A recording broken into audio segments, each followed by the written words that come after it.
Ficus Elasticas, also known as rubber plants. Even though they are from the same family, they offer a range of looks, so you can get the variety without having the stress of trying to figure out what each plant needs. They're one of the plants that I would recommend for beginners. They're very forgiving.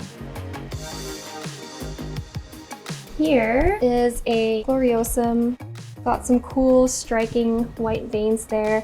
This is always a crowd pleaser as well. I think everybody should have a Gloriosum, to be honest. It's a very easy plant to take care of and very beautiful.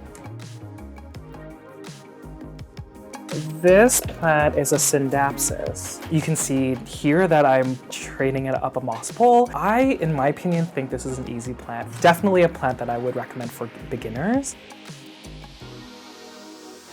I am constantly pushing this plant on my YouTube channel because I feel like this is the one plant that every plant parent needs, and it's a really, really fun plant to grow. It really does not require much besides, I would say, warmth and light.